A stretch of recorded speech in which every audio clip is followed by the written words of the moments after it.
Donc bonjour, donc avant de commencer ce 8, 6e, 7e, enfin nouveau Déj Open Inno, juste pour rappeler le format et pourquoi l'on fait ça. Donc je suis Pauline Rivière et je suis rédactrice en chef du Connecteur, qui est un média en ligne sur l'innovation. On a aussi donc initié il y a quelques années un club Open Inno qui rassemble toutes les 6-8 semaines, c'est ça, des acteurs de l'innovation, qu'ils soient de grands groupes, de start-up ou de collectivités, et qui réfléchissent entre eux sur des problématiques communes en co-développement. Et on s'est dit que ça serait bien aussi de pouvoir parler Open Innovation lors de déjeuner. Alors peut-être que le nom est mal choisi, puisqu'en fait les gens déjeunent avant et viennent prendre le café, donc on va peut-être l'appeler le café Open Inno, bon, à voir. Et donc aujourd'hui, on a on est ravis de pouvoir accueillir Emmanuel Bonnet. Il faut juste faire attention parce qu'il y a moyen qu'il y ait de l'écran. Il y a un fil là. Ça va aller pour l'écran, ouais, ou... Emmanuel Bonnet, aujourd'hui, on fait une série thématique avec le Connecteur autour des sujets en fait de l'impact et de finalement tout l'univers et toutes les différentes actions et les terminologies qui peuvent en fait se greffer autour du sujet de l'impact. Et je suis ravie d'accueillir donc Emmanuel Bonnet, qui est enseignant-chercheur à Clermont-Ferrand, ESC Clermont, Business School maintenant il faut dire, ouais. Et qui va nous parler de redirection écologique. Mais je sais qu'en fait tu as une liste, hein, tu n'es pas que enseignant-chercheur, tu fais partie aussi de plein de collectifs. Et est-ce que tu pourrais nous expliquer un peu déjà en fait voilà, qui tu es? Alors qui je suis alors, rapidement, hein, c'est donc voilà, comme tu l'as dit, enseignant-chercheur à ESC Clermont Business School. Initialement recruté sur un poste en innovation entrepreneuriat.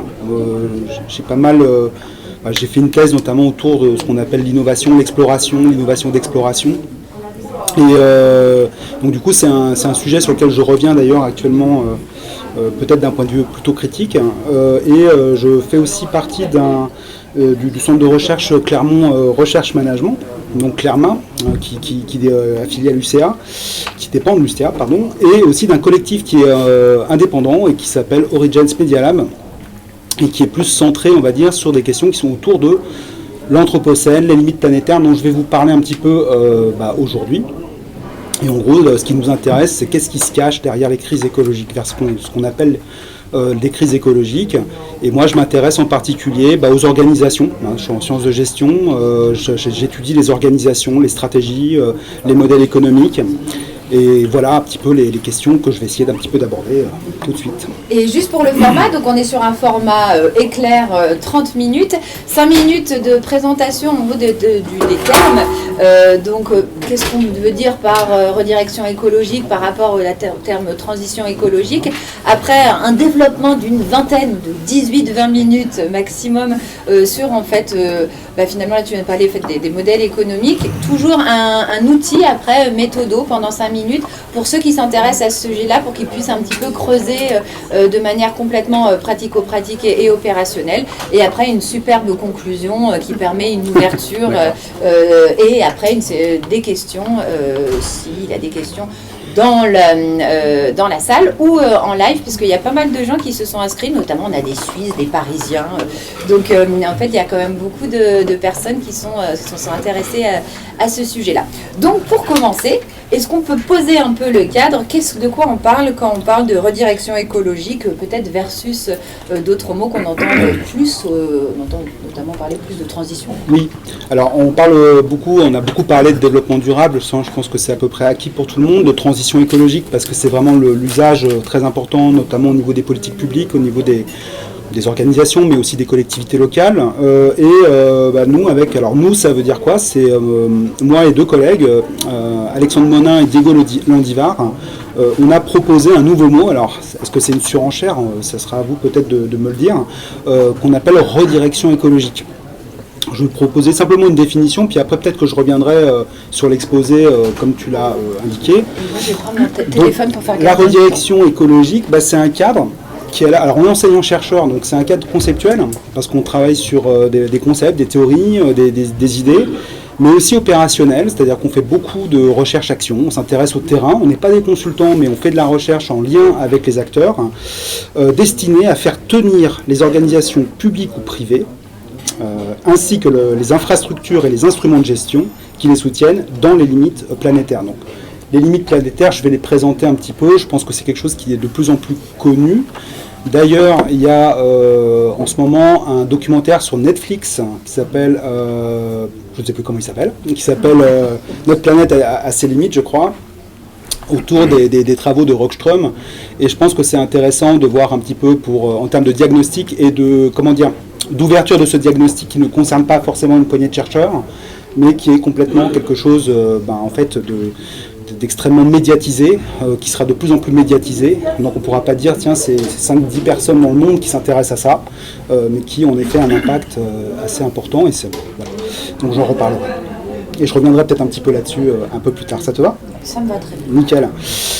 Alors, point de départ, je vais essayer de faire vite parce qu'on a donc grosso modo maintenant plus de 20 minutes, je dirais. Donc je vais essayer de tenir pas dans les limites planétaires et puis aussi du timing.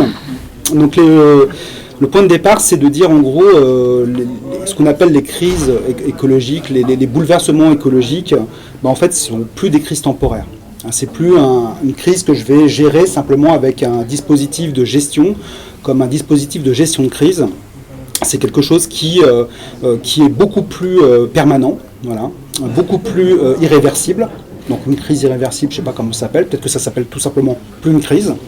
Une petite nouveauté par rapport à cette question de bouleversement, c'est que écologique qu'on connaît tous, changement climatique, je vais donner quelques exemples, c'est que en fait ce que cela menace, c'est pas simplement la pérennité des organisations, mais je vais y revenir, cette question de la pérennité des organisations, mais tout simplement l'habitabilité de la Terre.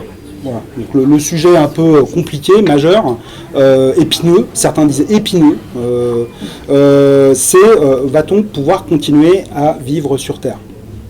Bon, ça c'était pas forcément la bonne nouvelle de la journée, mais je pense qu'on est tous conscients, plus ou moins, directement ou indirectement, de ces enjeux-là. Donc avec mes collègues, on a réfléchi un petit peu, et puis moi particulièrement sur la gestion, je me suis dit, il y a plein de paradigmes dans la gestion. Par exemple, le paradigme de l'exploitation a été vraiment extrêmement puissant, il l'est toujours d'ailleurs. Il y a 80% de l'enseignement de la gestion est centré sur l'exploitation. J'ai un objectif, alors je ne vais pas m'étendre parce que je peux être bavard, directement identifié, et mon but c'est de l'atteindre de manière optimale. Donc il me faut des outils, il me faut de l'optimisation, etc.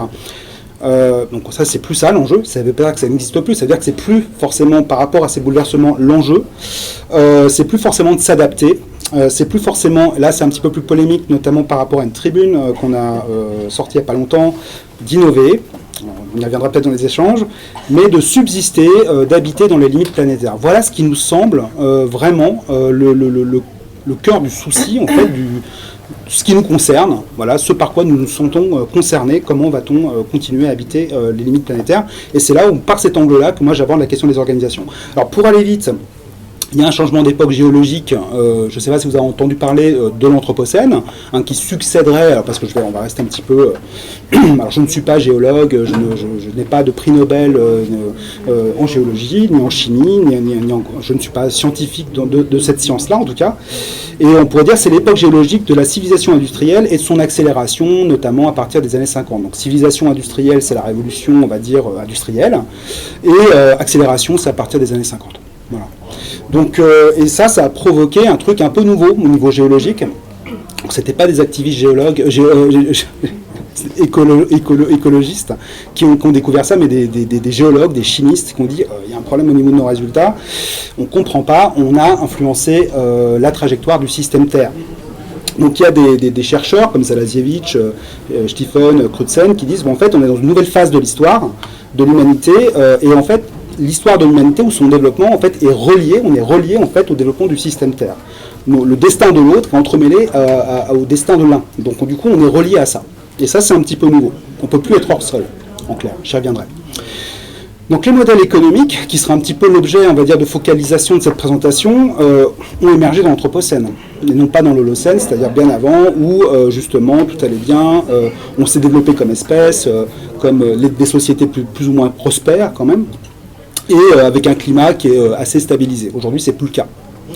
Donc les modèles économiques émergent dans l'Anthropocène, mais en gardant finalement une référence à la nature, souvent, vu comme un ensemble de ressources infinies et gratuites, donc ça c'est une des bases de l'économie, et comme le réceptacle des externalités, notamment négatives, que l'on cherche à compenser. J'y reviendrai aussi. Le modèle de compensation, je détruis une forêt, je replante un arbre. Je caricature. Et juste, donc Emmanuel, ouais, parce que je n'ai pas la slide, mais donc la redirection écologique, c'est en synthèse, c'est quoi? C'est repenser cet apport-là. C'est-à-dire, en gros, comment on va faire pour se dire, bon, en fait, ça ne suffit pas. Donc, si on part du principe que ça ne suffit pas, que la nature qu'on ne va pas réparer le climat, par exemple. Ça, c'est un truc qu'on ne défend pas du tout, ce qui est défendu notamment par l'innovation intensive avec la géo-ingénierie, où on va essayer de trouver une technologie ou une science réparatrice du climat. Donc, c'est pas comme ça que ça marche, en fait. Donc, du coup, voilà. Donc, la question, c'est puisque ça ne suffit pas, puisqu'on dépend et qu'on a dépassé certaines limites planétaires, comment va-t-on faire pour développer des organisations, des modèles économiques qui tiennent, en fait, dans les limites planétaires? C'est ça, en fait, la question qu'on essaye de développer. Je vais aller très très vite là-dessus parce que d'abord on n'a pas le temps, et puis aussi parce que je pense que c'est quelque chose que vous connaissez déjà, le développement durable. Vous savez que ça ne vient pas de sortir, que depuis les années 80, basé aussi sur des enquêtes, des résultats scientifiques, il y a eu le fameux rapport Brundtland qui disait en fait on va développer l'économie à une seule condition, ce développement sera à condition qu'il soit soutenable, c'est-à-dire qu'il ne menace pas en fait les générations futures. À partir du moment, donc c'est une sorte de critère assez important, où on pense déjà, ne pas menacer une génération future, c'est quand même penser au fait qu'elle puisse continuer à exister ou qu'elle puisse émerger. D'accord. Donc là, raté. Tout simplement, s'il n'y a pas d'autres moyens, ça n'a pas marché. Aujourd'hui, on ne peut pas dire, nous n'avons pas menacé les générations futures. Et en plus, c'est pas que les humains, on est d'accord, c'est aussi la biodiversité, c'est d'autres espèces. On n'est même plus, simplement la seule espèce finalement concernée par cette menace. Donc du coup, il y a aussi une trajectoire qui est un petit peu inefficace maintenant, et qui s'est traduite par plein de termes équivoques. Moi, je pense au verdissement, au greenwashing, au green marketing, au green finalement qui va évoquer quelque chose de rassurant, mais en fait, quand ça évoque quelque chose de rassurant, toute la question que l'on se pose, c'est qu'est-ce qu'il y a derrière, en fait. Qu'est-ce qu'il y a derrière, finalement, cet élément rassurant, mobilisateur. Donc là, vous avez une représentation plutôt des éléments de développement durable, et en bas, quelque chose de plus récent que vous connaissez sans doute, qui sont les ODD, les 17 objectifs du développement durable. Alors, ce qui est intéressant, c'est que, je vais un petit peu vite aussi, c'est que ces fameuses ODD, alors qui sont vraiment aujourd'hui au cœur des préoccupations des gens qui travaillent en sciences de gestion, mais aussi des organisations, des écoles de management, des écoles d'ingénieurs, des écoles de design. Et là, la question, en fait, dans quel ODD je suis, est-ce que tu as eu beaucoup d'ODD, enfin, tu es à 17, ah bon, comment tu as fait, enfin, voilà, donc c'est un peu la question, avec le code couleur, etc. Est-ce qu'on peut choisir ces ODD? Est-ce qu'on peut choisir, voilà, ah ouais, tu as choisi cet ODD-là, ok, ça marche. Et puis, donc, il y a un petit peu cette idée-là, mais l'idée, en effet, c'est toujours une simplification, c'est un outil de gestion. Donc, c'est toujours une simplification de la réalité. Donc ça, c'est pas une critique, c'est comme ça que ça fonctionne. C'est une modélisation, si vous voulez, de quelque chose qui est beaucoup plus complexe. Mais on se dit, il y a quand même un truc qui est dans cette représentation qui est vachement rassurante. C'est de se dire, on n'a qu'à les atteindre. D'accord ? On n'a qu'à atteindre ces objectifs et ça sera bon. Finalement, l'organisation, elle n'a pas à se transformer radicalement. Il suffit de rester dans les ODD pour qu'on soit là-dedans. Il y a un autre point aussi qui est important, c'est que le gros système de référence des ODD, donc ça, vous trouverez ça dans le Stockholm Center for Resilience, j'ai oublié le nom exact, justement auquel est associé Johan Rockström, dont je vous ai parlé par rapport aux limites planétaires, c'est la biosphère. Vraiment, l'idée, c'est que la Terre, c'est du vivant, d'accord ? Vous allez voir le positionnement différent avec la redirection, c'est que du vivant, en fait, vraiment le truc qu'il faut protéger, on avait ça dans le développement durable, c'est le vivant qui est le plus important et dans lequel on va encastrer de la société, qui est important avec les enjeux de pauvreté, d'inégalité, de tous les sujets que l'on connaît, Et tout en haut, vous avez économie, vous avez le tout petit cercle, c'est assez, je trouve, étrange, et en disant, on va encastrer tout cela, et tout va s'encastrer, tout va s'aligner en fait. Là, c'est la représentation parfaite de l'alignement de tout, en fait. Du vivant, de la société, de l'économie, à partir du moment où vous respectez les objectifs du développement durable. Donc, il n'y a pas plus rassurant. Vous avez une feuille de route, en fait, et vous avez... Après, la question, c'est comment vous faites. Donc, ça, c'est une autre question. Donc, ça, c'est les limites planétaires. Donc, il y a une interaction entre ce modèle que je viens de vous présenter et les limites planétaires. Et on voit, en fait, que les limites planétaires... Alors, ça, moi, je n'aime pas trop le mot boundaries. Je préfère le mot limite. Limite, c'est fini. Une frontière, vous pouvez la dépasser, vous pouvez la transgresser même, vous pouvez faire ce que vous voulez avec une frontière. Une limite, c'est un mur. Et moi, nous, la différence avec peut-être une approche plus développement durable, transition écologique, on va dire, plus répandue, c'est qu'on va considérer, nous, ces limites comme des murs. Je fonce dans le mur, je m'écrase dans le mur.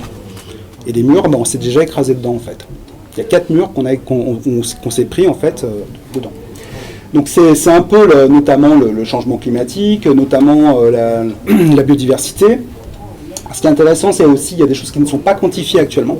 On n'a pas de résultats, donc il va falloir faire de la prospective sans forcément avoir une quantification exacte de, par exemple, des nouvelles entités qui émergent, qui sont associées aux matériaux, par exemple. Les matériaux qu'on fait émerger, etc., sont considérés aujourd'hui comme quelque chose qui peut être une limite planétaire. Si on génère trop d'entités, on va avoir un problème. Mais on n'a pas de quantification là-dessus. Et quand on regarde, on est sur un code couleur un peu différent. Là, et on est sur un code couleur, en effet, tout à fait, qui est tout à fait différent. Qui est plus noir et sombre. Tout à fait. Alors ça, je trouve que c'est quelque chose qui a... Bon, allez voir ce documentaire si ça vous intéresse, qu'à mon avis, qui est tout à fait parlant, même si on peut discuter, on va dire, des issues et des points d'aboutissement. Alors, là, on parlait de biosphère, et c'est vrai qu'on est encore un peu dans la biosphère, là, c'est quand même le vivant, etc. Il y a un autre point qui est à mon avis important, dont il faut parler, alors je m'excuse, il ne faut jamais faire des slides comme ça, vous le savez, c'est la technosphère. La technosphère, c'est pas l'ensemble du vivant, c'est l'ensemble de ce qu'on a fabriqué, nous les humains.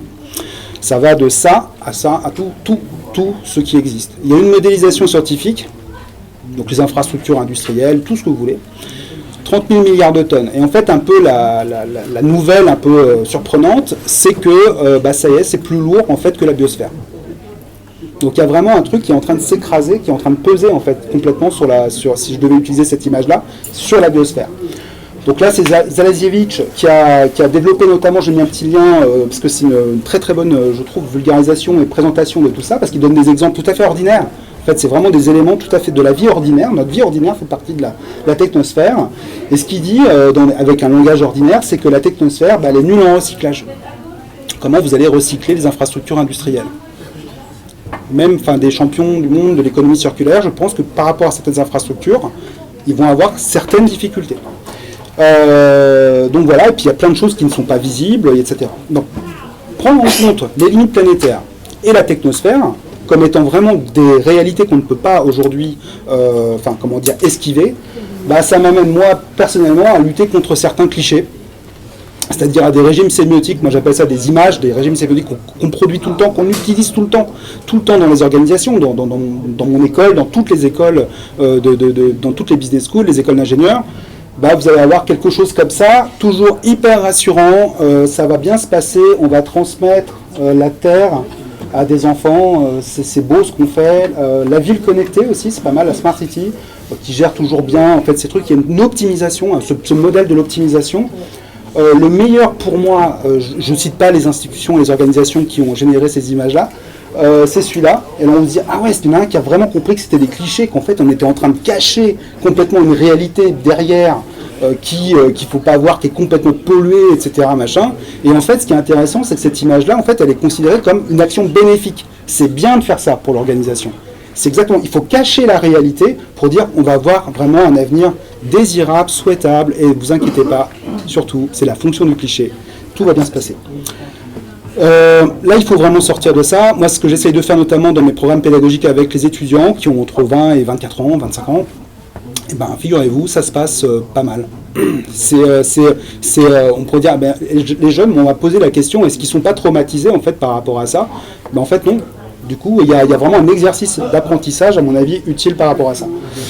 Donc la redirection écologique, je ne reviens pas sur la définition, c'est atterrir dans les limites planétaires, et en termes d'infrastructure, en termes d'outils de gestion, qui sera plutôt ma préoccupation, de modèle économique. Et on propose, en termes de distinction avec notamment la transition écologique, 3 points, on va dire, de distinction. Le premier, c'est de prendre en considération des choses dont on veut rarement prendre en considération, qui sont les dépendances, alors c'est un mot un peu technique, socio-matérielles. C'est-à-dire qu'on est lié, par exemple, à un supermarché, on est lié à une supply chain. C'est pas, je claque des doigts, le truc qui disparaît, non, je suis lié. En fait, il y a combien de personnes qui sont liées à cela? Ça s'appelle une dépendance. Voilà, donc je suis lié à ça. Ma vie fait partie de ça. Donc on n'a pas un point de vue moraliste, on dit on va s'extraire de ça, on va aller dans un village, ou on va aller dans le je sais pas où, et on va avoir une vision écologiste. Non, pas du tout. L'écologie, c'est une écologie qui met, comme pour citer Diego Landivar, qui met les mains dans le cambouis.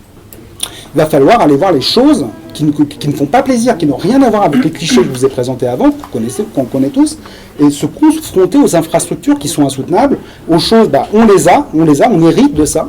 Et la question est de savoir qu'est-ce qu'on va en faire. Et moi, je m'intéresserai ici au modèle économique. Et évidemment, non, on ne commence pas par projeter un futur souhaitable, on commence par mettre les mains dans le cambouis, la tête, ce que vous voulez. Deuxième point, arbitrage. C'est aussi une distinction qu'on propose de faire avec transition écologique. Disons, alors, pour aller vite, je ne vais pas rentrer dans le détail. La transition écologique veut tout concilier. C'était un peu le cas aussi du développement durable. Mais transition écologique veut vraiment tout concilier. Tous les enjeux, on va y arriver et on pourra tout maintenir. On n'est pas sûr de ça. Et c'est là où on pose vraiment la question du renoncement. Mais pour qu'il y ait un arbitrage, la question c'est qui arbitre, etc. Et nous, on a une approche qui est plutôt démocratique. Et on a posé en fait cette question, cet enjeu-là, ce mot aussi qui fait... quelqu'un qui nous a dit c'est pas très marketing, le terme de renoncement. Renoncer, non, c'est pas très marketing. Accepter, c'est marketing. Proposer, c'est marketing, mais c'est plus positif. Mais renoncer, c'est négatif, c'est pas bien, etc. Mais c'est vraiment, on pense que c'est une problématique à laquelle on doit se confronter. Mais voilà, donc après la question, c'est les modalités, etc. Et au-delà du renoncement, ce que l'on pose, c'est pas simplement le renoncement, c'est la fin et on arrête tout. C'est comment on va réaffecter, et c'est là où, à mon avis, la question de la réaffectation, pour avoir une certaine sécurité aussi sociale, professionnelle, des acteurs qui sont impactés finalement par ces infrastructures, qui ne tiennent pas dans les limites planétaires, comment on va leur proposer finalement quelque chose. C'est pas débrouillez-vous, en fait, c'est pas notre affaire, nous on a renoncé, c'est à vous de voir. Non, pas du tout. Donc c'est là où, à mon avis, se joue, l'enjeu des modèles économiques. Donc l'exemple que j'utilise souvent, parce que je considère un peu que de ce point de vue-là, les organisations dans l'Anthropocène, dans les limites planétaires, sont un peu comme des stations de ski de moyenne montagne. C'est-à-dire qu'il leur reste à peu près 10 ans, j'exagère, parce que les gens vont dire moi c'est plutôt 20 ou 30, mais il me reste à peu près 10 ans pour trouver une trajectoire différente, ou faire ce qu'on appelle une redirection. Donc ce qui est intéressant, là je cite un chercheur, donc, comment je vais faire dans une station dont il y a une dépendance à quoi? Dans une station de ski, une dépendance à un modèle qui est celui du tourisme, déjà. Et un tourisme qui est un héritage, tourisme de masse. J'ai une dépendance à autre chose, un support, on appelle ça un support, la neige, c'est pas une ressource, c'est un support, ça me permet de glisser. Donc d'accord, j'ai une dépendance à la glisse aussi. Et comment je vais faire quand il y aura vraiment plus de neige? Comment je fais de l'anticipation? Comment je propose quelque chose d'autre? Et qu'est-ce que je vais faire aussi de l'existant? Qu'est-ce que je vais faire de ce dont on hérite avec justement ces acteurs? Et c'est pour ça qu'on fait de la recherche-action. Et c'est notamment un terrain que l'on mène, notamment dans le Sancy, mais également avec un collectif à la Grave. Voilà, comment on fait pour renoncer à l'extension du téléphérique qui va aller sur le glacier de la Meije pour connecter d'autres domaines skiables. Voilà, c'est une question qu'on se pose. On n'arrive pas avec les vérités, c'est vraiment un truc comme démocratique, recherche-action, avec les acteurs. On n'a pas la boîte à outils. D'ailleurs, de ce point de vue-là, on n'a pas cette posture-là. On va renoncer. Est-ce que les territoires de moyenne montagne c'est un futur désirable? Il n'y a plus la neige, il n'y a plus le côté imaginez ce qui traverse l'esprit lorsqu'on pense à la montagne. Là, ça va. Non, ça ne sera pas comme ça. Du coup, est-ce que je renonce à l'attractivité? Question, à mon avis, tout à fait centrale. Est-ce que je recrée autre chose? Quoi? Est-ce qu'il y a d'autres sources de valeur? Lesquelles? Donc c'est un peu ces questions-là, en fait, qui nous intéressent. Voilà, donc pour donner un exemple et pour aller un petit peu plus vite, évidemment. Pour dire en gros, ce que je vais essayer de montrer, c'est de dire, je suis vraiment au point de départ. Enfin, moi je suis au départ, au tout début, donc je suis vraiment très très humble par rapport à ça, sur cette réflexion autour des modèles économiques. Ce que j'essaie d'entrevoir aujourd'hui, c'est que les approches dominantes sont limitées. Les modèles économiques maintiennent des trajectoires passées qui sont plutôt orientées sur la satisfaction des besoins des clients et des parties prenantes, reliées directement à la proposition de valeur. Bon. Est-ce qu'elle traite des effets négatifs que cette proposition de valeur peut engendrer? Non. Déjà, c'est pas forcément dans l'approche dominante, elle ne s'intéresse pas vraiment à ça. Est-ce qu'on s'intéresse à ce qu'on détruit dans un modèle économique? Pas vraiment. Est-ce qu'on parle des indépendances insoutenables? Non plus. Donc du coup, c'est un peu ça.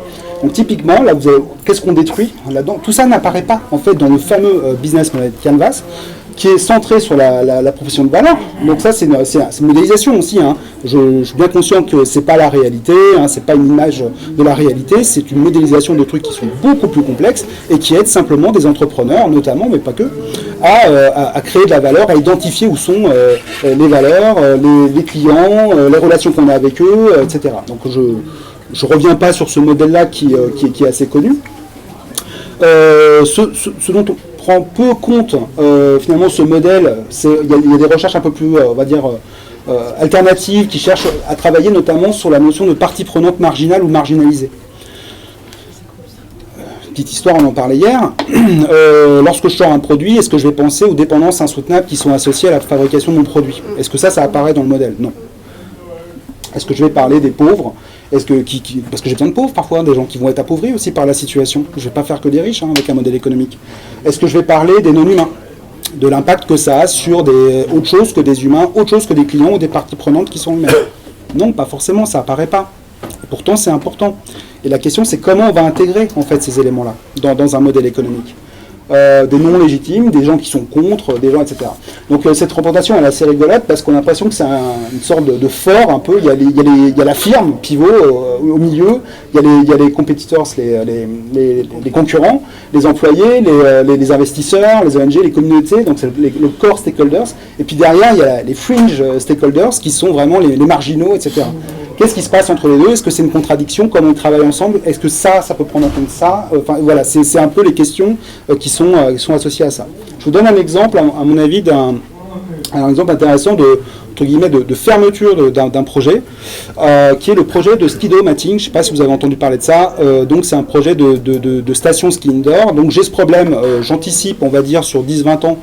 Trajectoire climatique, c'est 30 ans de prédiction à peu près. On sait ce qui va se passer dans 30 ans. Ça n'inclut pas l'aléa climatique. Hein. Cet été, il y a eu de la neige. L'année prochaine, il n'y en aura pas. Ça, c'est pas l'aléa climatique. Hein. C'est vraiment des prédictions de trajectoire, d'enneigement. Et clairement, on ne va pas vers un surenneigement dans 30 ans, même maintenant.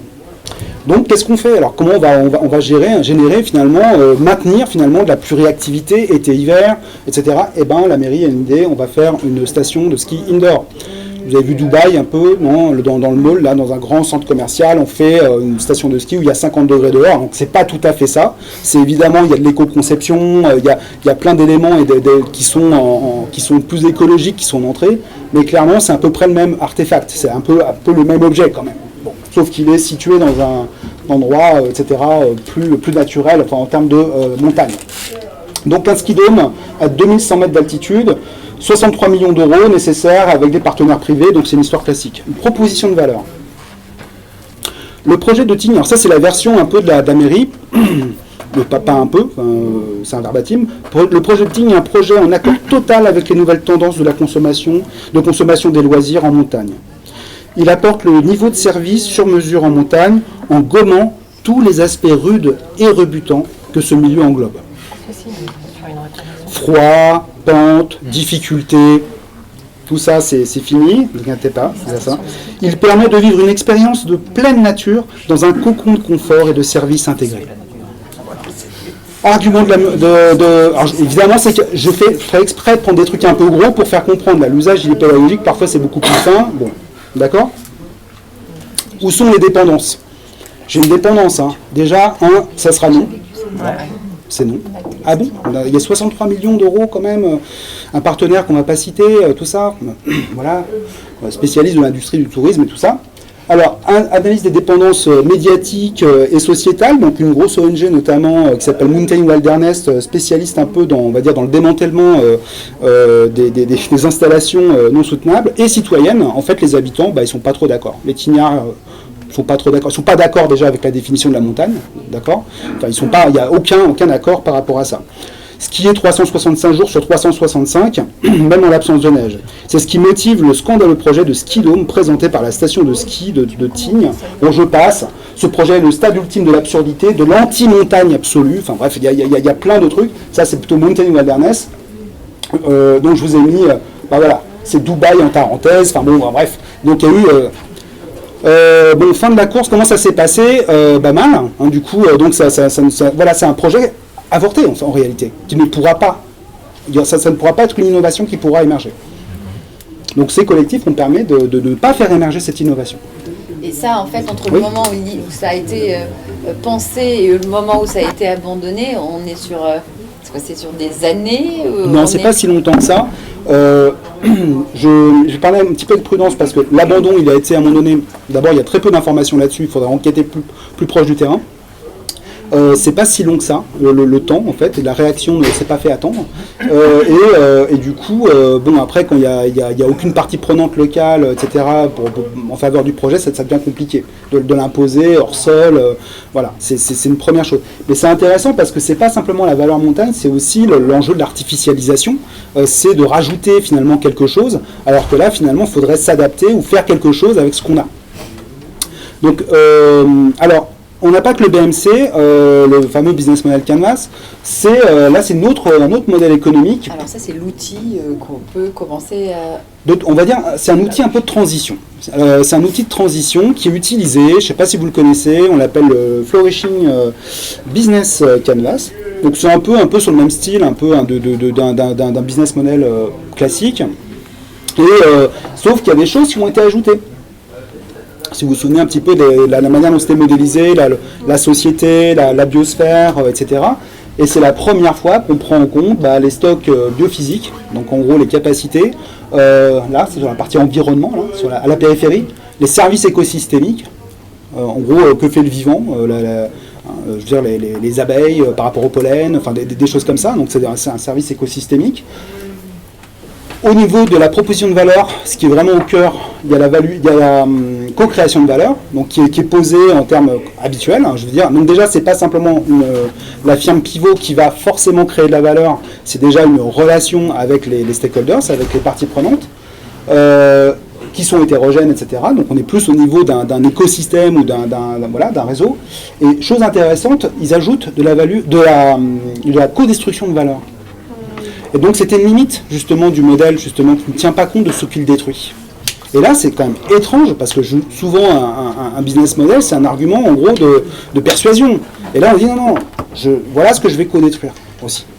Voilà l'impact que je vais avoir négatif sur des non-humains, sur d'autres personnes, etc. Et ça, je trouve que c'est intéressant parce que c'est une version un peu remasterisée qui tient compte un peu plus, on va dire, des limites planétaires et d'acteurs qu'on considérait comme marginaux et qu'on va intégrer finalement un peu plus dans la proposition de valeur.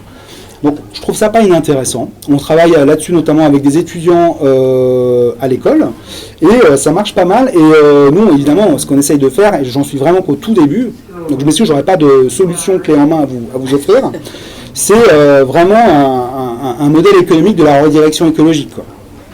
Donc cette station de ski qui prépare la fin du ski alpin dans 10 ans.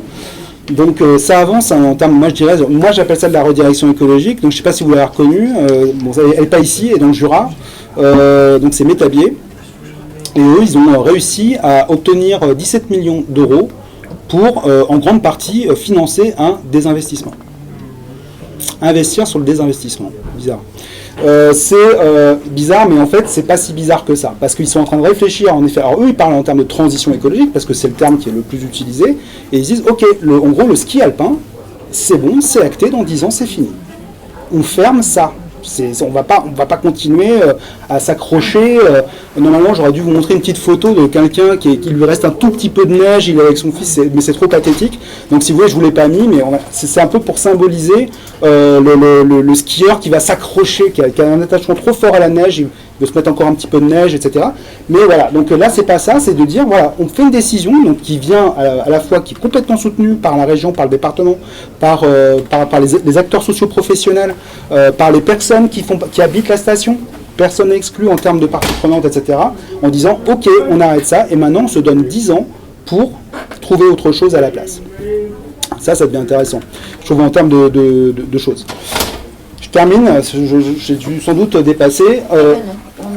Ok, bon bah super. Donc en gros je vous proposais, alors il y a un autre truc dont je ne vous ai pas parlé, c'est que en fait, ces modèles économiques, ce sont des outils, on l'a déjà dit, c'est pas la vérité, c'est une modélisation, ça nous aide, et c'est pas une représentation du réel, ça nous le savons.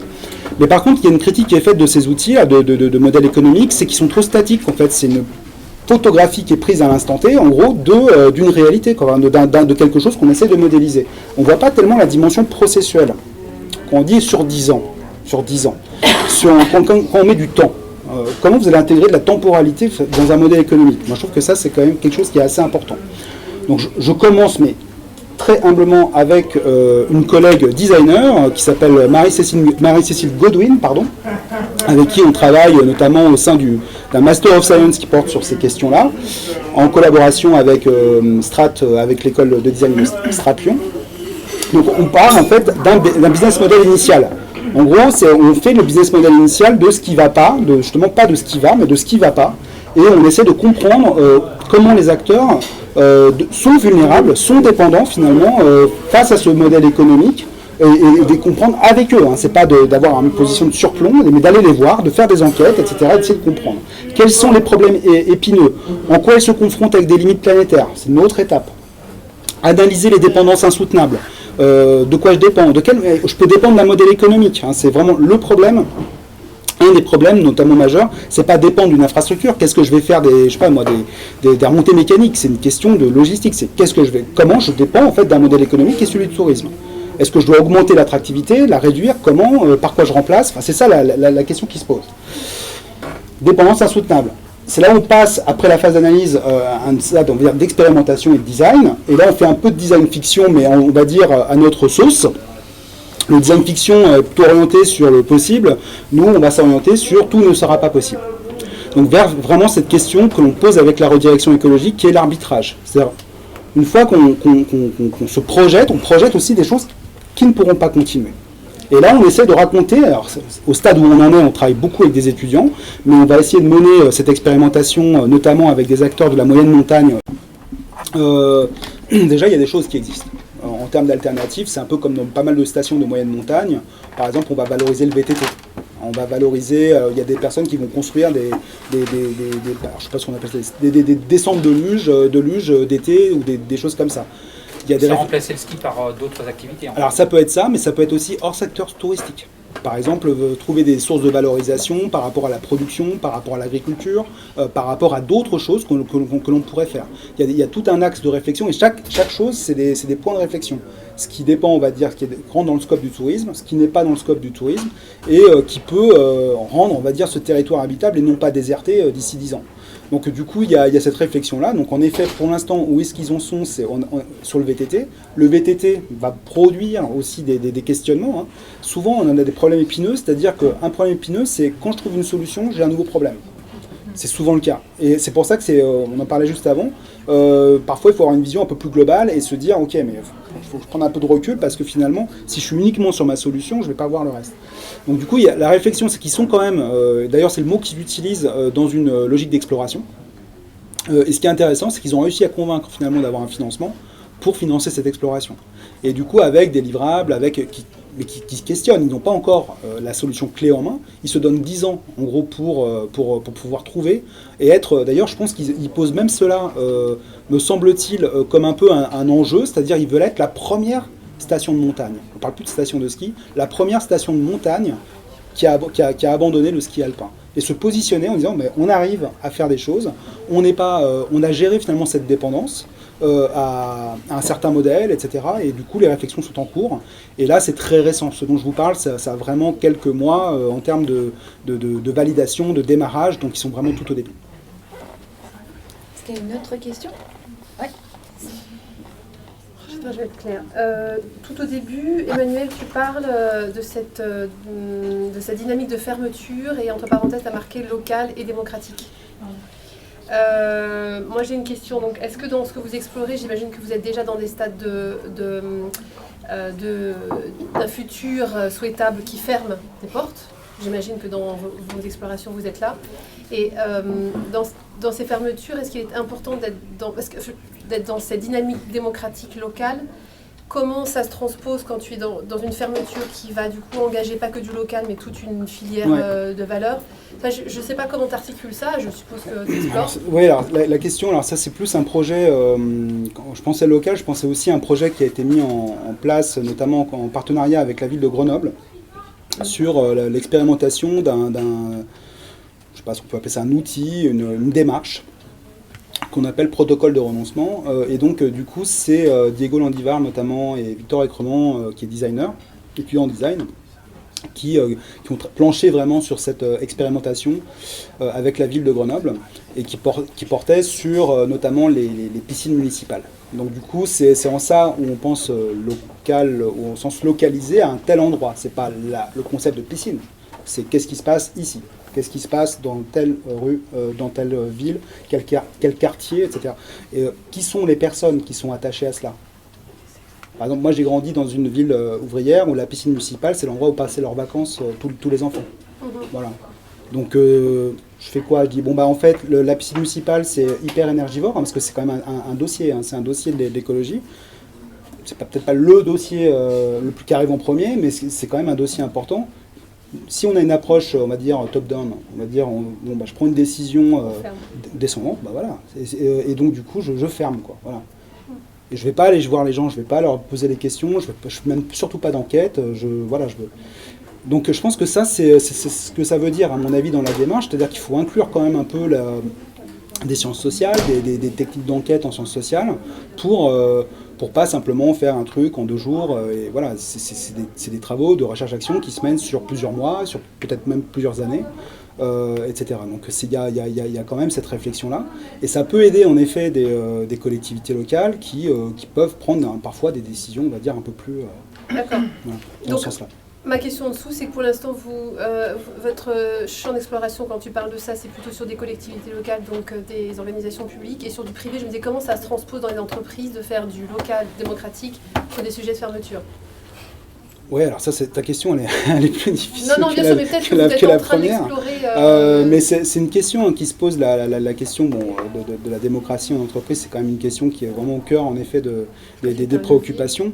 Est-ce que ça se passe comme ça? Dans les faits, pas forcément, mais ce qui est sûr, c'est que quelle que soit l'origine en fait de la décision, à un moment donné où il y a une prise de conscience, où il y a une filière, il y a un secteur qui à un moment donné ne va pas être le même, par exemple dans 30 ans qu'aujourd'hui, la question qui se pose tout de suite, c'est la question des modalités. Pour une entreprise privée, c'est trop abstrait, je ne peux pas te répondre, ça dépend de l'entreprise. Si c'est une entreprise qui est plutôt verticale, etc., et descendante, on va complètement démocratiser votre entreprise, qui va devenir une sorte d'agora, de forum, etc., où tout le monde va s'exprimer. Je ne suis pas sûr que les organisations privées fonctionnent toutes de cette manière-là. Donc du coup, d'abord, il faudrait avoir un exemple concret, si tu veux, d'entreprise pour que je puisse vraiment te répondre par rapport à ça plus précisément. Je vais prendre justement une question sur le chat là, sur YouTube. Il y a Vivien Staros qui pose cette question. C'est finalement, est-ce qu'il faut limiter la taille, le développement des entreprises pour qu'elles restent dans des certaines limites? Et est-ce qu'il faut sortir du cliché du développement international comme trajectoire d'une entreprise? Est-ce que c'est aussi ça, finalement, la redirection écologique, ou c'est un prisme qui est trop étroit dans votre approche disons que c'est une question en tout cas que les entreprises pourraient se poser. Donc qu'elles soient en création ou qu'elles soient en ce dont elles héritent. Je veux dire, quand on arrive dans une entreprise, on arrive dans une histoire généralement. C'est quelque chose qui ne vient pas de naître à partir du moment où je rentre dans l'entreprise. Et je trouve que ça, c'est important aussi de voir aussi qu'est-ce qui existe. Moi, je pense qu'il faut d'abord se confronter vraiment à cet existant, que nous, on appelle l'héritage, qui n'est pas forcément hyper conscientisé toujours, par tout le monde, puisque les stratégies sont souvent élaborées en fonction du futur, etc. Donc en cela, pour essayer de répondre à Vivien, c'est ça, c'est de dire, en fait, avant de considérer le futur en termes de développement, en termes d'hypercroissance, en termes d'internationalisation, etc., il faudrait voir si ça tient ou pas, en fait.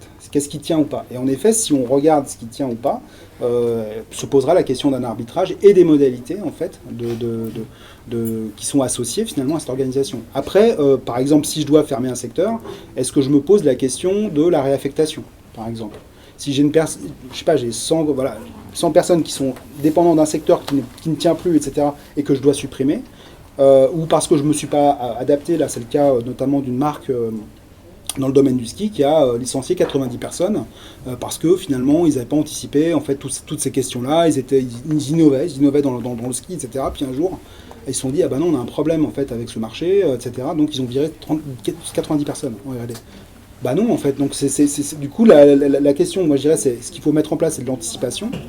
Je dirais, c'est pas la question de la taille de l'entreprise qui est problématique, c'est de savoir si elle est ou pas dans les limites planétaires. Est-ce qu'elle a aligné sa stratégie avec les limites planétaires ? Et il avait une deuxième finalement question, enfin un bout de question, qui est quelle alternative proposer un développement localisé multi-activité, ce qui revient un petit peu à ce que tu disais tout à l'heure sur la moyenne montagne, en disant en fait c'est aussi une diversification des activités pour pas être totalement dépendante d'un modèle économique. Du coup, est-ce que c'est bien d'avoir plein de modèles économiques et donc plein d'activités ? C'est une question que je me pose. Donc puisque je suis au tout début, que prudemment je suis arrivé en vous disant que je n'avais pas les solutions clés en main. Donc je n'ai pas la solution clé en main, mais par contre je trouve que ça peut être intéressant. Je sais qu'il y a des recherches actuelles en gestion sur le fait d'étendre les business models, mais pas en tant que sur la firme pivot, mais sur les acteurs. Comment on peut redistribuer de la valeur sur des acteurs qui sont partie prenante, mais qui ne font pas partie de la même entreprise, ou parfois qui ne sont pas une entreprise. Donc du coup, je trouve que c'est des questions importantes. J'ai pas de réponse par rapport à ça, mais je pense que c'est des pistes qu'il faut essayer de creuser. Ouais. Moi je voudrais revenir sur le postulat de base de Jean-Marc Jancovici, c'est dire la croissance, c'est la croissance de la production de pétrole qui fait la croissance du PIB. Du coup, on parle de co-destruction dans votre business model, mais pas de sobriété en fait. Et du coup, est-ce qu'en fait, c'est parler de croissance et de business model et de développement en fait, est-ce que ça a du sens quand il faut réduire de maintenant 7% par an nos émissions de CO2 pour tenir 1,5 degré alors qu'on sait qu'on va croître encore pendant 2 ans quoi. Alors, c'est une bonne question. Alors, je suis un peu on suit et on a la chance d'ailleurs d'être un peu soutenu par Jean Covici dans nos démarches. C'est une question, si ça vous intéresse, qu'il a abordée récemment dans une conférence à l'ESCP. Je ne sais pas si vous l'avez vu, elle a quelques jours. Et du coup, pour info, c'est intéressant parce que 2 heures là-dessus, et du coup, il revient un peu sur ce qu'il dit tout le temps, sur les limites physiques, etc., énergétiques, etc. Et il enchaîne un petit peu après sur comment on va faire au niveau des modèles économiques. Alors on parle de business plan, moi je parle de modèle économique. Je dirais l'erreur, pour essayer de vous répondre un peu droit au but, c'est de vous dire, en fait, l'erreur, ce serait de ne pas parler de modèle économique. Première erreur, c'est de dire, si j'arrête de... On a des critiques, pour aller très vite, on a des critiques de mouvements d'écologie un peu radicales, etc., qui sont anti tout ça, parce qu'il faut adopter une stratégie qui est forcément révolutionnaire par rapport à la réalité, et puis il n'y a qu'à habiter ailleurs, finalement, et puis surtout ne pas aller travailler dans les entreprises. Ça ne règle absolument pas notre problème. Le vrai souci de l'héritage, c'est de se confronter à cette réalité-là, ne pas forcément arriver en surplomb en disant je vais vous apprendre des choses, ça c'est plus un travail qui n'est pas celui de l'expérimentation, mais c'est des acteurs avec qui je vais devoir travailler. Je ne vais pas les éliminer, ces acteurs. Je ne vais pas les faire disparaître, en fait, et de la technosphère, justement. Donc oui, il y a tout à fait un intérêt qui n'est pas simple à défendre, parce qu'en effet, les business models ont été pensés plutôt dans une logique de croissance, voire d'hypercroissance, etc. Et du coup, ça génère d'ailleurs beaucoup de dépendance. Quand je suis dépendant à ça, on sait que ça déstabilise, mais surtout, ça me maintient finalement dans quelque chose. Donc oui, moi je pense qu'il ne faut surtout pas éliminer la réflexion qu'on peut avoir sur les outils de gestion. Après, la question sur la croissance en deux mots, ou la décroissance, ça c'est une autre question. Ouais, Ouais. Du coup, ils ont leur projet de plan transformation de l'économie française, là, où du coup, ils tablent sur comment on évolue sans croissance. Qui ça? Le Shift Project. Ah oui, le Shift. Voilà. Oui. Et du coup, j'ai perdu ce que je voulais dire. Ouais.